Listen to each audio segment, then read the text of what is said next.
You already got something going on with your eyes. You need contacts. We don't need a parasite getting involved. Thank you to Squarespace for sponsoring this video. You can use code Molly Burke to get 10% off your purchase of a website or domain name. I recently had a video pop onto my social feed about a woman who is slowly going blind because she got a parasite in her eye. And obviously, I had to know more, so I immediately took to the internet and I started searching, and then I said, stop, Molly. We need to bring the community on this journey. We all need to learn more about parasites in the eye, how you get them, and most importantly, how to avoid them, because ain't nobody want to go blind. But you certainly don't want to go blind because you got a little creepy crawly crawling around inside your eyeball. Horrific. So, let's get watching. All right, we got our fake laptop prop open. Real laptop, fake prop. Okay, ready and go. I haven't been outside since the beginning of August. The sunlight and I are definitely not friends. That makes 3 months. Mom of 2 from Chesapeake, Sherry McIntyre, has had to endure a roller coaster of emotions. I would literally sit in my house with all the blinds closed, and for about a week I sat in my closet with the doors closed. Extreme darkness is the most comfortable way for her to live. My biggest fear in the beginning of all this was going completely blind. I have 2 beautiful, beautiful girls who I just love with all my heart and soul. McIntyre has an eye condition That was a really funny reason to not want to go blind. Like, I have 2 children that I love. What does seeing have to do with loving your children? That is such a really funny line. I could imagine saying, like, you know, being able to drop them off at school and to dance practice, or like things you need sight for, but and I know, like, she didn't mean it this way, but just as a reminder, you are capable of loving children and being a parent who is blind. Does it add complications? Of course, but it's just a really funny reason to say you don't want to go blind. You'll still be able to love your kids. Look at the difference here. One eye is normal, the other is red and irritated. Her cornea has a blue tint. And so I now have no vision left at all in my left eye.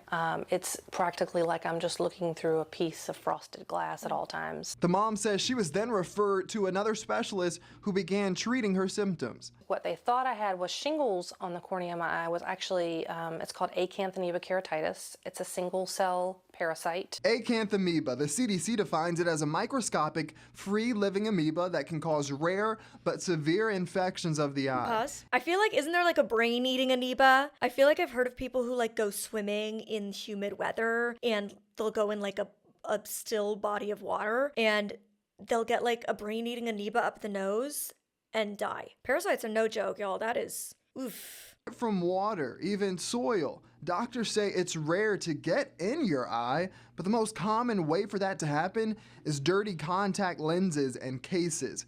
But McIntyre says she keeps hers clean. I wash my hands every time I change my contact lenses. Then she says her doctor asked about well water, and something clicked. In May, my husband and I went up and rented a cabin in Shenandoah. We had been there before, we love it, it's beautiful, but it had well water. McIntyre says it's not confirmed that she got it from that well water, but the pain started soon after. It's a pain that's hard to imagine. Literally was crawling on the floor in pain. It attacks the nerves of the cornea, so it is very painful because the nerves are actively getting attacked. Eye specialist Dr. Eric Crouch is not treating. That's something I actually get asked a lot, is like, was it painful to go blind? With my disease, I don't like feel it dying. My retina is literally dying, but I don't feel it happening the way this woman is. I cannot even imagine that feeling. And for me, like, yes, I had a lot of pain, but it was like eye fatigue. It was eye pain, migraines from straining my eyes, especially as my vision was progressively changing. I would kind of like push to try to see more than I could. And that's when I would have like really bad eye pain, but it wasn't from the cells actively dying. Like, knowing you're feeling the cells in your eye die because there's a little amoeba in there eating away at them is horrific. And I can't even imagine the feeling of that, like, what if we hadn't rented that cabin? What if I hadn't used that well water? That must be such a difficult, complicated feeling to live with. Thank you to Squarespace for sponsoring this video. I am so grateful to long-term partners of this channel like Squarespace, who empower me to keep creating content like this for you. And the best way that you can support me is by supporting my incredible sponsors. And why wouldn't you want to support Squarespace? It is the one-stop shop to build a beautiful online presence for your brand or business. I host my website, mollyburkeofficial.com, over on Squarespace, and have for as long as I can remember, because it checks all the boxes of what I need. And they have so many new tools over this past year that make it even easier. For example, I just updated my website a couple of months back, and we used a lot of their design tools like Design Intelligence, which is Squarespace's suite of AI-powered tools to help you build a beautiful and unique presence for your website. One of those tools is Blueprint AI. Blueprint AI is one of the tools under Design Intelligence, and it is your initial step. So it helps you build the website at the start. All you have to do is answer a few questions, and their interactive system transforms that information that you've given them into the template for your website with curated premium quality content already added. Once you're done with your initial basic setup, then you get to do the fun part, which is making it aesthetically pleasing. And they have all sorts of visual design tools that you can use for that. There are dozens of modern and intuitive options that fit any brand, industry, or vibe that you might be going for. If you're ready to get started with Squarespace, you can go to squarespace.com/MollyBurke to get 10% off your purchase of a website or domain name. Thank you so much, and now let's get back to reacting. Worms in the eyes. McIntyre, but we asked him to explain acanthamoeba. He gave us this microscopic view of the parasite. He says it gnaws at the many nerves and feels like needles on your eye. Crouch says the best way to catch it, come to the doctor immediately, even if you think you just have a red eye. Also, use basic contact lens care because the amoeba can fester on a dirty case. You should not overwear your contact lenses. You should not, if your contact lens goes in and it's uncomfortable, you should take it out. And it comes to me in a big refrigerated box. Now McIntyre has to take an eye drop that has a high concentration of chlorine and a long list of others too. I'll actually put both of those in 4 times a day, in addition to the rest of these. She's sharing her story to warn others. Did they Go say to the chlorine? doctor and more importantly, follow. I'm sorry, that's a slow. I was slow to react there. Did I hear that right? Am I going insane? That's wild. Oof. I feel like this is reminding me of like the LASIK one that I did. And it's just making me like, wear glasses, folks. Just wear There's so many cool, funky glasses. I mean, even when I could see, and I did wear glasses as a child, in my head I wanted contacts because glasses back then definitely weren't cool. But I also knew that I was way too squeamish to put contacts in my eyes. But like, I understand the appeal, but I don't know. If I knew the risk was getting a little amoeba in my eye that was going to feel like needles as it ate away at my eye and a gnawing pain, and I would have to put chlorine drops in my eye, I don't know that I would feel like they were worth it. With appointments. She says she didn't at first.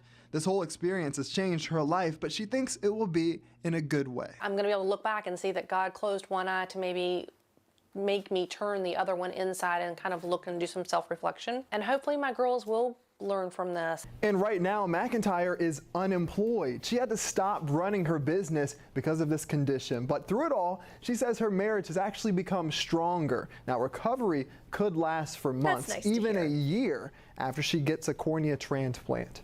Stephen Graves, 13 News Now. Oof, not fun.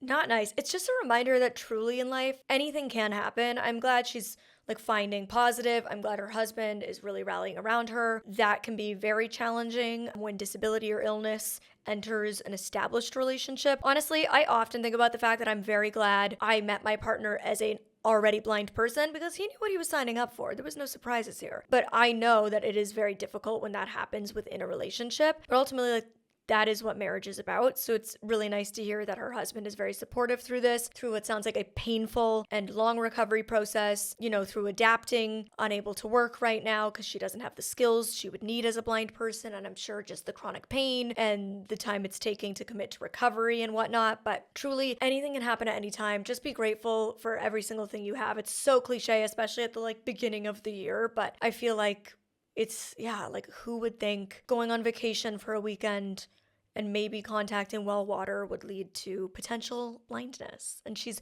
very fortunate that it sounds like it's only in one of her eyes because I feel like it could easily be in 2, especially if those contacts are being kept in the same case. Both in this video we just watched and in the one that I saw before filming this, both of these women developed the parasites because of their contacts. I'm sure there's other ways that you could get this. I say I'm sure. I'm not. I don't know anything. I'm just a girl on the internet spewing. But it seems like thus far the common denominator is the contacts. The other woman that I had seen showered with her contacts in while she was traveling. And I've also heard of a lot of people who like overwear the single-use daily contacts. They'll like wear them for a couple of days. Truly, friends, it's not worth it. I'm not here to fearmonger, but this is rather just a PSA that you should really, really, really be careful and follow the instructions and care with your contacts to a T, because we don't want this happening. You already got something going on with your eyes. You need contacts. We don't need a parasite getting involved. But I want to see if there's any other reasons you can develop parasites. So we are going to watch another video.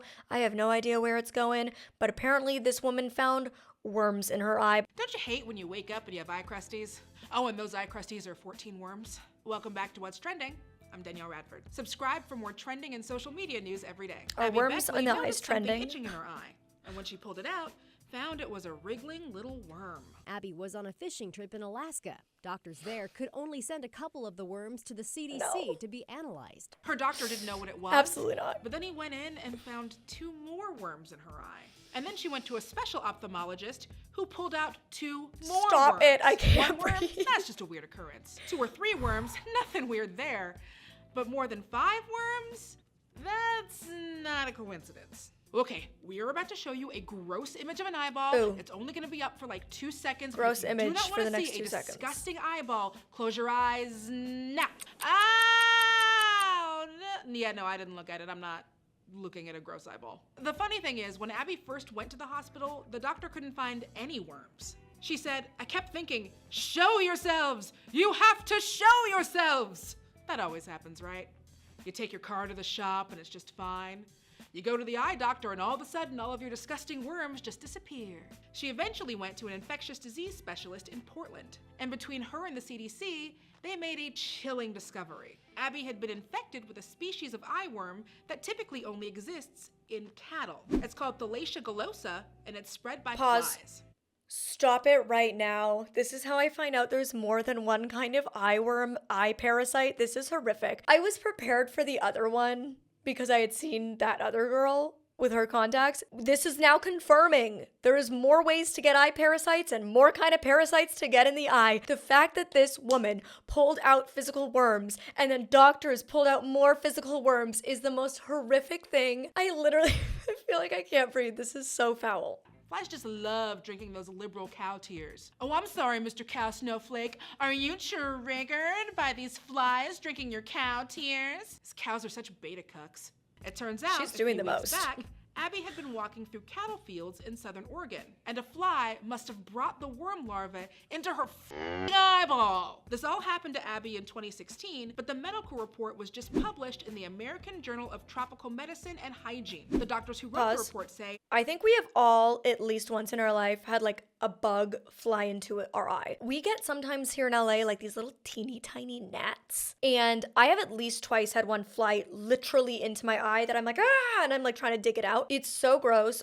Honestly, this is so niche. One of my biggest fears is having a bug go in my ear. I saw it on a medical show as a child and it has haunted me. And every time I hear stories of people getting bugs in their ear, like I absolutely cannot. That seems like a nightmare to me. But now I find out I actually have to be more scared of them getting in my eye than I thought. I'm really hoping that since they're saying that like this parasite is typically only found in cows' eyes, that she is the fluke. She is unfortunately the anomaly, but it is unsettling that it did happen right here in the US of A. Like I was really hoping she'd be in some like foreign country where there's lots of diseases that we don't have here, so we don't have the immunity and the vaccines for them. But no, right here in our backyard. Thanks, Oregon. this is the first case of thalassia to be reported in a human in North America in over 2 decades. That's comforting. And it's the first case ever for this particular kind of worm. The previous cases in North America were all with a different species called Thalassia californiensis, which surprisingly is not the name of a Red Hot There's Chili a third Peppers album. one. Got you, Anthony Kiedis. Under the bridge, more like under D's bridge. Interestingly, the worms submitted to the CDC were female and suffered minor shrinkage during analysis. Huh. Must have gone in the pool. Fortunately, the worms only cause irritation and there are no lingering symptoms once they are removed. These days, Well, that's Abby is good. doing just fine and hasn't had a worm in over 18 months. Of course, every time she Googles herself for the next rest of her life, she's gonna get a bunch of pictures of worms and eyeballs. So have fun on them Tinder dates, Abs. People are freaking out all over social media. As we what should did you be. Okay. I don't know about you, that's absolutely enough about worms in the eyes. I thought I wanted to know. It turns out that I absolutely don't. It seems, though, that the better parasite we could get in our eyes is, unfortunately, the wriggly worms that you actually physically pull out of your eye, which sounds so emotionally scarring, but at least there's no damage, whereas the other one sounds incredibly painful and actually can cause blindness. So, truly a toss-up. Do you want to be emotionally scarred or blinded? Up to you. Either way, I'm already blind enough. Here's hoping none of this happens to me or any of you. Awareness is maybe the key. Hopefully, we can avoid flies with larvae getting in our eyes and keep our contacts clean. I have so many blind friends who have gone blind from so many crazy ways. So I knew that anything can happen, but truly doing this series, reacting to all these different ways people have gone blind, has made me realize anything can happen. So might as well go out there and live your best life and not be afraid because, life ain't fun when you're sitting in your bed watching these videos. Actually, it is. Keep watching these videos. If you want to watch more videos and find out about other crazy ways people have gone blind, you can click over here to hear about the people who got LASIK, or you can click over here to watch a video about people who went blind from elective cosmetic procedures. All right, I'll see you next time. Bye.